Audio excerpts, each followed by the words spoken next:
Hey everyone, Mr. DVB here. In today's video, I'm going to be doing a tier ranking list for all live-action Batman villains we have received. This is not going back all the way to the 1966 Batman movie, so I'm not going to be including the villains from that movie. This is only the villains from 1989 onwards. Another thing is that I decided not to include some of the smaller CEO business villains that are included in these movies. So characters like Max Schreck, played by Christopher Walken, John Daggett, played by Ben Mendelsohn from Dark Knight Rises. Chose not to include them. I'm just focusing on big Batman villains from the lore. I also didn't include characters like Falcone. I was kind of 50-50 on that. I'll still mention these characters and my thoughts on them very briefly when I am discussing the films that they're in, but I chose just to focus on the main ones in my opinion. So with that being said, the first film up is going to be Batman 1989, and the villain in that movie, the only one, was Jack Nicholson as the Joker. Now, in many people's opinion, and in my own, I do think that Joker in this movie overshadows Batman. I think he's a more interesting character. I think Jack Nicholson gives a very good performance in the role. He's definitely, to this day, the most comic book accurate version we've had of the character on the big screen. Doesn't mean he's the best, because I still think that you can take creative liberty with characters and give a damn good adaptation of them, which they have done countless times in Batman lore, but I do think that Jack Nicholson does a very good job as the Joker. He doesn't ever go crazy over the top, and he actually still feels like a kind of normal person for the most part. He does obviously some evil things, but he does feel kind of more controlled in that sense, and I do really like his performance. I think visually they did a really good job with the Joker makeup. I like the look of him here. The suit feels the most like the comics and everything, and yeah, overall just a good villain. I really like him, so I'm going to put him up on the great tier. He's not quite on the fantastic tier for me personally, but I do really like his performance. Next up, we have Danny DeVito as the Penguin in Batman Returns. Now, this character, Penguin is a great villain in Batman lore, but Tim Burton definitely took a lot of creative liberty with his interpretation of the character. He feels very much so like something you would have seen in Tim Burton's other movies. The fact that he's born as this really deformed human who has flippers for hands and whatnot and a really long nose. So he definitely feels very Tim Burtonified in that sense, and I actually think it works for the movie. I really like Batman Returns. I like it even more than the 89 Batman movie. And I like Penguin as a villain. He's very over the top, and I think the worst part about his character is his plan towards the movie. The story becomes kind of messy when he just decides, I'm going to drown all these kids in toxic water, and then he changes his mind, and he's like, no, I'm going to blow up the city with a bunch of penguins. It's pretty stupid and over the top, but I do like his whole, mayor campaign, and just how, disgusting of a character is. He feels so, awful as a person, and I really like him in the movie. I think he gives a very solid performance. He's got some funny lines as well, some questionable ones, when he's talking about wanting to show her his flinch flipper trick. So there's parts like that just make me chuckle at how just weird and messed up he is. Again, I'm gonna put him on the great tier because I do think he's a really solid villain, and I just all around really like him in the role.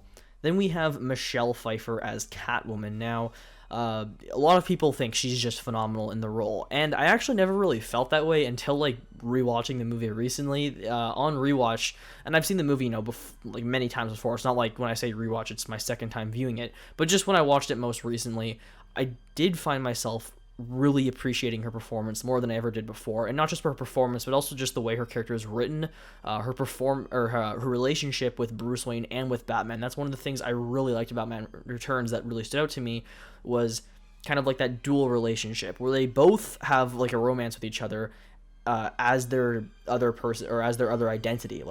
They're together as Batman and Catwoman, and they're together as Selina Kyle and Bruce Wayne. I really liked that, and I thought that was a really cool dynamic that played into the movie's story.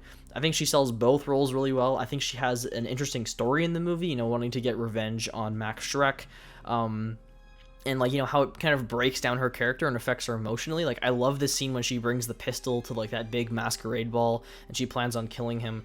Just a really good scene. So I think she gives a great performance. I do think that the whole 9 lives aspect of her character is a little weird, and it's definitely something that's not in the comics.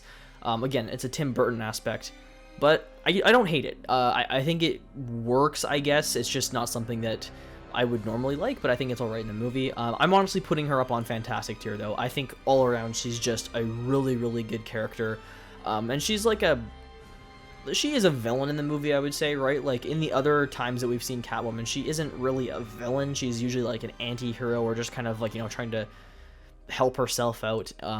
Whereas like in this movie, she's kind of both. Like she is a villain, but at the same time, she's just trying to get revenge on this bad person who wronged her. So I really like her character. Then we have Jim Carrey as the Riddler from Batman Forever. Listen, his character is totally just a product of his time. I personally do not like him in the role. I think he's way too over the top and goofy for me personally. I hate his outfits. I think he looks stupid in the movie. Like his awful tight spandex suit with all the question marks on it. I much prefer like the more Batman Arkham look of Riddler, where he's kind of wearing like a suit that has some riddles on it. I just think I like that more simplistic approach. I find he just looks so over the top. I don't like the face mask. I prefer like, you know, the hat with the glasses. Just that Arkham look is like how I see the Riddler as a character, and so really just don't like Jim Carrey in this movie. And I'm a Jim Carrey fan. Like I have some like fond memories of watching some of his comedies like Bruce Almighty and whatnot when I was younger. I think he's a very funny comedian. Just don't like him in this movie personally. I think his character was too much for the film. His plan is also ridiculous. Like the whole storyline of him trying to like steal people's brainwaves, I think is kind of an awful plot. So I really just don't like him in the movie all that much. I'm actually gonna put him on bad tier. I mean, like he tries. He definitely like gives his all into the performance, but I think to the point where it's too much. He does have some hilarious lines, though. I will give him that. There are some sequences like when he pushes his like boss out of the window and he's like, "Oh, surf's up, big kahuna." Like parts like that are pretty funny. But then he has stupid stuff like joygasm. So yeah, I'm putting him on bad tier. He's kind of between bad and okay. If there was like a mediocre tier, that's where I would put him. Alright, next up we have Two-Face, played by Tommy Lee Jones. Now, a lot of people do not like Tommy Lee Jones in this movie. He seems to be more disliked than Jim Carrey's Riddler, because I do see a handful of people who actually like Jim Carrey in the movie. I'm the opposite. I actually kind of like Tommy Lee Jones in this movie. I understand people's complaint that the character feels more like Joker at times than he does Two-Face, because Two-Face, you know, when you watch him in the animated series and just when you read the comics with him, his alternate ego, whatever you want to call it, like, you know, the split personality, it's supposed to just be like a darker side of him. It's not supposed to be like this crazy maniac who's super over the top, which is how they kind of portrayed him in this movie. When he's, you know, Two-Face, when it's Two-Face talking, he's ridiculous. Another issue I do have with this character in this movie is that they don't really do the split personality aspect very well whatsoever. Like, he just feels like one guy who's kind of crazy. Whereas, like, you know, the way I see Two-Face, he's supposed to have that kind of dual, you know, look on things, right? Like, part of him is like, oh, this is a bad idea. The other part is like, screw that, right? He's good and he's evil. So the movie didn't really do that. He just feels like one crazy guy and that's it. But I still think the performance is decent. Yes, he's over the top, but I don't know. He never gets on my nerves like Jim Carrey does, because they don't give him, like, a ton of really stupid, goofy scenes like he did with Riddler. So I'm putting him on the okay tier. I still don't think he's good, but I do prefer him, to be honest, out of the two. And I also like how he kind of ties into like Robin's story and Robin wanting revenge. And I think he has a great death scene. I love that scene where he falls off into the water and then like the coin lands in his hand. That is actually a very well done scene in my opinion. Next up, we have Mr. Freeze, Arnold Schwarzenegger himself from Batman and Robin. Say what you will about this movie, it's a terrible film, but Arnold Schwarzenegger, I mean, he delivers like a hilarious performance here. I guess like I'm kind of sounding a bit hypocritical considering how I was just talking about Jim Carrey's Riddler, but I gotta be honest, like I just love Arnold Schwarzenegger in this movie. I think he's so hilarious. It's a terrible character, right? Like they don't really dive into like his emotional backstory much or whatsoever, or anything like that. It's just very borderline comic booky stuff.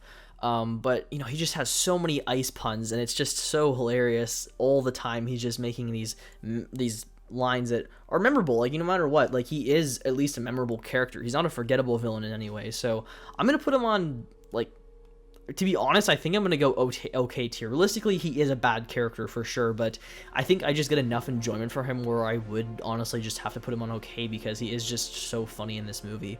Next up, we have Poison Ivy, played by Uma Thurman. Listen, Poison Ivy is a really cool villain in the comics and in the animated series. Not just, you know, only like the 90s one, but also just in like the Batman from 2004. Like, she's a really interesting character, especially when, you know, you have like her whole team up thing with Catwoman and Harley Quinn. But unfortunately, they just butcher her in this movie. Uma Thurman is a great actress, especially, you know, in the 90s. She was a pretty popular actress, having just come off of, you know, Pulp Fiction, which was a massive role for her. But she just, first of all, I don't really think she fits the role in my opinion. I just don't see her as Poison Ivy. But yeah, in this movie, they just, again, they really write her character poorly. They try to do a lot of puns, once again, just like they did with Mr. Freeze, but there's not that many plant puns you can do compared to ice puns.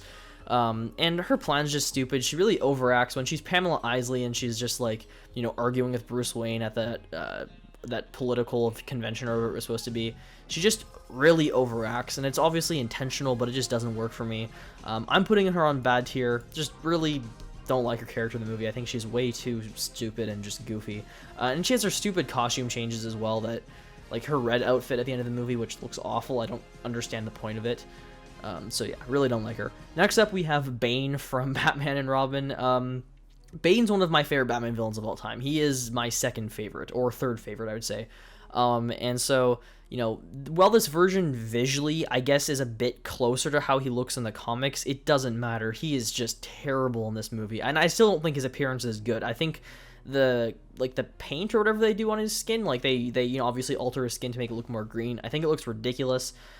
His mask, you know, like that Mexican wrestler mask, looks awful. He kind of looks like a guy in a gimp suit, to be honest. Like, he reminds me of Zed from Pulp Fiction. He does not look like a intimidating character whatsoever, and he's just completely idiotic in this movie, right? Like, he's walking around and he's just like, Bane! Like, he never feels intelligent. Bane is supposed to be like a really strategic, smart, but also physical threat, and in this they just make Bane a physical threat who just is completely stupid. And even then, like, I really don't think they did a great job with him from a physical standpoint. So I'm putting him on bad tier. If there was a terrible tier, he would go on to it, honestly. Like, I think he's just atrocious as a character.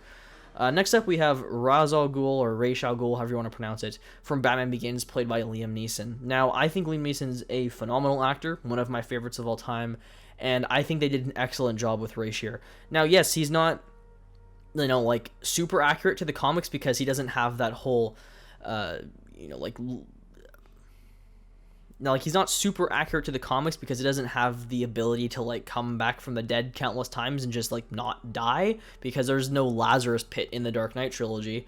There is, like, you know, the pit in Dark Knight Rises, which is more of a thematic thing, but, you know, even without that element, and the, you know, change of, like, location, because in the comics it's supposed to be, I think, in, like, the Arabic desert or whatever, and in this it's in, I believe, China. I really like him in the role. I think he does a great job. I think Liam Neeson does a very, very solid performance here. I love his plan. I love his relationship with Bruce. I like how he's not this super, like, menacingly evil villain, right? He's not like some mustache twirling evil guy. He has a very calm and controlled performance, and he feels like a true threat for Bruce Wayne and a true, like, lesson for him to learn. So I just really like him in this movie. He's not in it. Well, he's still in it a really good amount, but, you know, like, the middle section of the movie does make it seem like Scarecrow is going to be the main villain, but in reality, it is all, you know, Ra's plan, and I think he's great. I also love his death scene. Some people complain about it because it's like Batman kind of lets him die, but I'm fine with it, right? Like, it's not like Batman's outright shooting him or blowing him up with, like, a tank or something like in other movies. So I'm going to put him on fantastic tier. I think, you know, just a great role all around, and I really love it.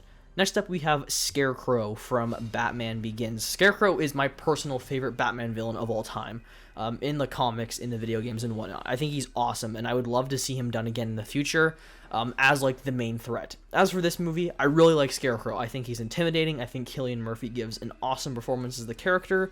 I like the design of him, like, you know, as a more grounded and realistic design.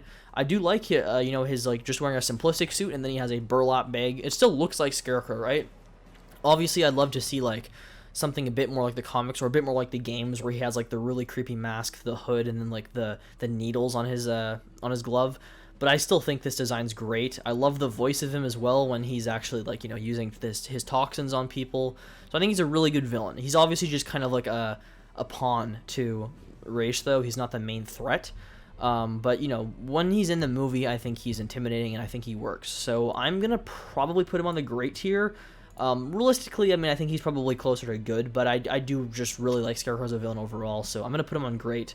If he had more screen time and he was the main threat, easily he could make it up to, you know, like, fantastic in my opinion, but not quite there.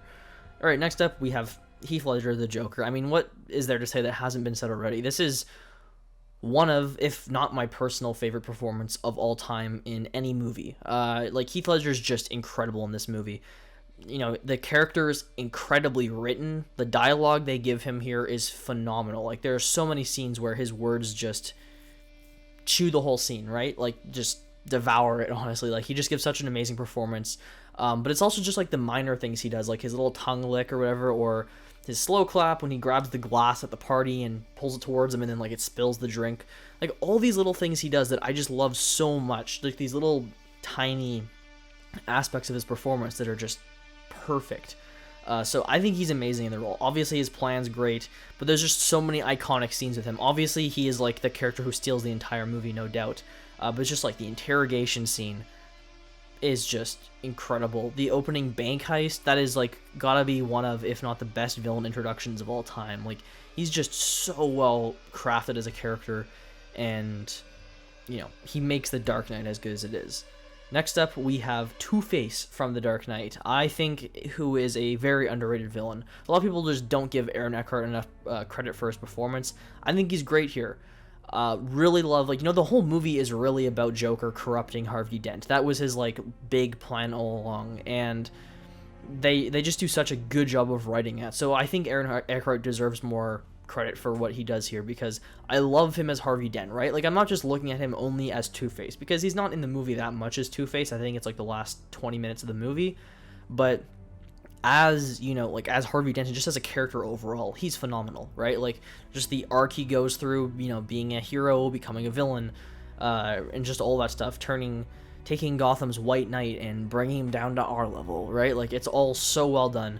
And well, like I said, he's not Two-Face that much. He's only Two-Face for like 20 minutes or so. I still think he's great in those scenes. The CGI they did for him, because it's not makeup, it is CGI. It's great. There's only like one scene where I think it looks a little dated at this point, but for the most part, it still holds up extremely well, and it looks realistic too, right? Like, it's not like the 90s version where Two-Face looks very weird, and that's like, acid does not do that to your face, right? So I like how they had him like be a burn victim, and like you can see like the inside of his mouth. Like, it's disgusting. It's really cool. The water dripping out of his neck. It's done extremely well, and he just looks awesome. So all that stuff's great. Again, they don't entirely do the dual personality thing with Two-Face here, but at the same time, that could also be a little bit cheesy in a movie like this, just where the whole point was corrupting Harvey. So it works so well for me.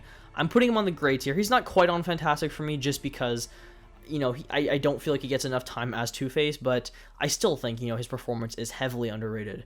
Alright, next up we have Bane from The Dark Knight Rises. Now, speaking of underrated, people sometimes bash on Bane in this movie, and I just don't agree with it. I think he is almost as good as Joker, to be honest. Like, behind Joker, this is probably my favorite comic book villain in a movie. I think he's great here. They definitely nail the intelligent aspect of Bane, where he is this smart, strategic guy who has a big plan, and they bring the physicality. Obviously, there's not, like, you know, the whole Venom aspect where his muscles grow massive and he goes from being like 5'5" to like, you know, 8 feet tall. Like, they don't include that, because that just would have been so out of place for the Dark Knight trilogy, but they handle the character in such a great way. He's super intimidating, even more intimidating than Joker, in my opinion. You know, like, he just does a great job in every scene. That awesome opening on the plane. My personal favorite scene with him is gotta be when he's in the prison with Bruce, and he's talking about, you know, how when Gotham's ashes, then he has his permission to die. That scene's phenomenal. That whole monologue he gives is just incredible. Such a freaking phenomenal scene. I also love the scene where he fights, you know, Batman in the sewers. That's a great, brutal, raw fight. One of my favorites in any movie, honestly. And then I love his football stadium scene. When he blows everything up, and then he's, you know, talking to Dr. Pavel. He's like, who can disarm this bomb? He's like, oh, name me. And then he, boom, snaps his neck on TV. Like, such a great scene. Bane is just phenomenal here. The only downside to his character is his death, which isn't even his fault, right? It's not even an issue with, like, the writing for his character. It's just the writing for the movie overall. I just don't like the way they kill him off. I've said it in my ranking. I think a better death for him would have just been if they altered his story a little bit, so that if he didn't have the mask, he would die, and then Talia kind of just leaves him to die, right? Like, she only cared about her father's plan. She actually never really cared about Bane. So it would have been like a betrayal, and it would have sucked for his character, and I think that would have worked way better than just him being blown up by Catwoman. Such a stupid scene. But yeah, I love his voice too. I know there's some people who complain about it. I think he sounds great. I really like it. Just like the... Ah, you think darkness is your ally. You merely adopted the dark. I was born in it, molded by it. You didn't see the light, or I didn't see the... Whatever he fucking says. I don't remember. I'm screwing it up as I go. But I quote that line so much, I'm surprised. But no, yeah, he's great. So I'm putting him all the way up on Fantastic tier, because I do think he's incredibly underrated. All right, next up we have Anne Hathaway as the Catwoman. Again, underrated in my opinion, because Catwoman, I think, each iteration of her, besides maybe the 60s one, because that's a bit too cheesy with like her making cat sounds constantly, I think each iteration has been great. They're all focusing on like kind of different aspects, right? Like Catwoman in the Tim Burton film isn't really like a thief, right? She's kind of just trying to get revenge, and that's her main storyline. In this movie, Catwoman is a cat burglar. Like, that's the whole thing about her character, is that, and her trying to just, get her identity cleared. Whereas, Catwoman in the newest interpretation definitely has the deepest story, with her mother, with her relation with Falcone and all that kind of stuff. So they've all handled different aspects, and I think that Anne Hathaway's nails the burglar aspect, and I really like her in the movie. I think she gives a great performance. Again, I think she's very underrated, because a lot of people just don't really like her in the movie, and I think she fits. I think she's, sexy. I think she looks great in the suit and everything. I think she definitely fits the role. So I don't really know what everybody's issue with her is per se, honestly, because I like her here. I like her lines. I like kind of like her snarky comments and stuff. I like how she holds her own in the fight. So overall, I think she's a pretty badass character and definitely underrated. Is she quite great tier for me? I don't know. Like, I'm definitely between these two. She's probably on good tier, I'll say. Like, again, she would be like between good and great. Like, she's just in like a gray area there. But I do really like her. I think she's definitely underrated. Next up, we have Talia from The Dark Knight Rises. Listen, Marion Cotillard is a great actress, right? Movies like Inception, she won an Oscar. I don't remember what the name of the film was. I haven't seen it personally, but she is a very good actress. She has given many great performances before. Just unfortunately, she was not written well in this movie. Her character is just rather uninteresting when she's just playing, like that business woman. I don't even remember what her name was in the movie, off the top of my head. But then, like, once she's revealed to be Talia, it's like, okay, that kind of works. But then her acting just takes a huge dip all of a sudden. Like, the way she says all of her lines when she's in the tank and she's like, shoot them now. It's just so generic. And then her death scene has to be one of, like, the worst villain deaths I've seen in a major comic book movie, like, where she just does that. It's like, what the hell did I just witness? And she has, like, no blood on her. Like, I get they're not trying to be, like, super bloody or anything, but she just got in this huge car crash, and there's just, like, nothing to resemble her being hurt. She's just kind of slouched. Like, they could have put some blood on her forehead for frick's sake. Like, it's just stupid. But yeah, I unfortunately think she is a weak aspect. She's probably the worst aspect of the entire Dark Knight trilogy, in my opinion. So I mean, like, looking at it, like, okay, I think realistically her character and her performance is or her character, I should say, is better than Arnold Schwarzenegger in Batman and Robin. But I would call her bad, though. So I don't really know exactly where to put her, because I'm kind of considering them bad for different reasons. I'll put her on okay for now, but, like, realistically, I do think both of these are bad. But I guess she's technically a better character. All right, next up we have the Riddler from from The Batman. So I just saw the movie for a second time tonight. So I was able to get, like, a clear picture of how I feel about Paul Dano in this movie, and he's phenomenal in this. He gives such a great performance. In my opinion, he is the most terrifying comic book villain of all time. Tied with Heath Ledger's Joker, maybe even surpassing him in my opinion. Like, he is so creepy in this movie. His live streams that he has, with, like, his tortured trap devices or whatever, like the one where the guy has the cage on his face and then, like, the rats essentially eat his face away, like, that is just so eerie and creepy. The bomb collar that he has around the guy's neck that blows him up, and, like, when he's asking these riddles, and that's the thing with his character, is you don't really have much of him in the movie as a physical appearance. A lot of the time you see him, it's him, in a live stream, or just, like, in a FaceTime call with Batman, or you hear his voice. But he just, in the voice department and in the eyes, like the two things that you really get from him, he nails it. He commands everything he's in with those two elements. And so I think he deserves huge props from a performance standpoint, because he is terrifying. You know, like, I love the way that they chose to make Riddler this serial killer who's trying to just expose the corruption of the politicians of Gotham and just like the whole city. Love it. Really great way of handling the character, a way of making him grounded and realistic. I mean, like, these don't even feel like the same freaking character. Jim Carrey's Riddler and this, like, two completely different people. Paul Dano's just phenomenal. I think for me personally, he is the best comic book villain since the Dark Knight trilogy. I know a lot of people love Thanos. I love Thanos, but, like, I mean, if you're just talking performance, I mean, I think this performance just stands out so much from anything we've had in the last decade. So he's going up all the way on fantastic tier, honestly. He just steals it. All right, next up we have Catwoman slash Selena Kyle, played by Zoe Kravitz. Like I said when I was talking about Anne Hathaway, or it might have even been Michelle Pfeiffer as Catwoman, you know, she gives an awesome performance in this movie, and I love the way that they wrote her character, because this is definitely, like I said, the most in-depth Catwoman we've had, and the most accurate to the comics. Her Catwoman feels very much so like Batman Year One Catwoman, which I really liked. I loved her connection with Falcone and the way they chose to write that relationship. You know, just her story about, like, her missing Russian friend and everything. It's really well done, and really liked her in that sense. I think she looks great in the movie. Like, they definitely give her a more grounded outfit. I think my favorite Catwoman outfit to date is probably Anne Hathaway's. I know that's probably most people's, like, least favorite. I think the Michelle Pfeiffer one's good, but it's a little weird the way it's, like, leathery and stitched up and stuff. Anne Hathaway's just looks really slick and fitting. And then this one looks very homemade, which it's supposed to, right? She's supposed to be, like, poor. You see that she's behind on her rent by, like, a lot in one scene in this movie. So it's, like, you know, a DIY outfit, right? She made this herself with what little money she has. And I like it. It looks good.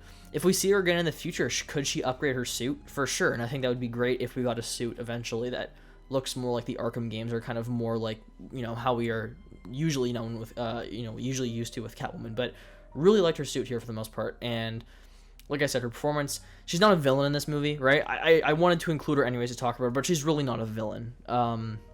She is not even like a hero, really. She's kind of just in a gray area, right? She's just a person just trying to get revenge for something that happened to her family and to her, that, you know, something that happened that was wrong to her. So I like that about her. I like how she doesn't really fall into any obvious area. I'm going to be putting her on the great tier. I think as a character, she's great. As a villain, she wouldn't even be on the list, like I said, but I do think she's great. And then lastly, we have the Penguin, played by none other than Colin Farrell, who just doesn't even look like Colin Farrell in this movie. I was really excited once we saw, like, the look of this character, because when Colin Farrell was initially cast, I was disappointed just because visually he doesn't remind me of Penguin whatsoever, obviously. But it was once we started seeing, like, images of him, and it was like, hey, that's him in the trailer. That's when all of a sudden I was like, okay, holy crap, this is great, because they did phenomenal makeup, and you just can't even tell it's him. Like, he has so many prosthetics on in this movie. It's crazy. That must have been very gross feeling to walk around like that. But he looks great here. I love his accent, like his kind of like Jersey, like, hey, what are you doing here? Like, it's great. Really well done in my opinion. He definitely has like that gangster crime lord feel that Penguin is supposed to have. This is a much more accurate depiction of Penguin than like the Tim Burton version. You know, this Penguin, you know, he's not necessarily accurate to like the OG comics where he has like a crap ton of birds and he's obsessed with that. He could be, and we just didn't see that in this movie, but I kind of doubt it. Maybe we'll see that in the future, I don't know.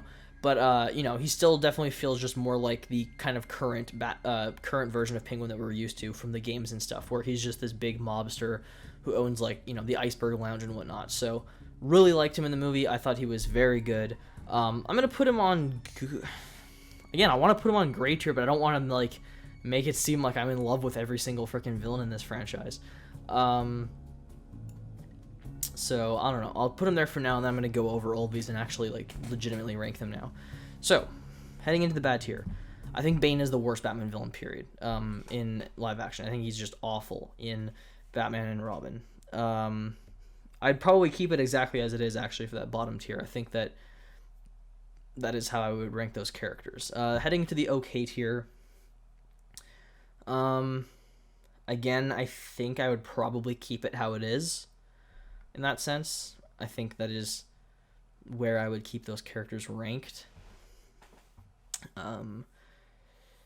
These two are debatable to me, just because I think, like, as a character, I guess hers kind of makes more sense, and her motivations are more clear. Like, I don't really understand why Mr. Freeze wants to freeze the entire planet. I get that, like, he lost his wife and everything, but his motivations aren't really, like, clear or, like, make sense. So I'm probably gonna keep it how it is, though, honestly, just because I find her character more boring. I can still get enjoyment from his, and like I said, I get enjoyment from Tommy's performance, and I just like him in the role despite it not being a great version of the character. As for these two, that's very hard, because I both think they are very good in their roles. Probably swap them, though. I think I'd probably put Catwoman there and Penguin there. That's tough because I really like both of them, like I said. Then moving up to great tier, I think the best out of all these would have to be Jack Nicholson's Joker for me.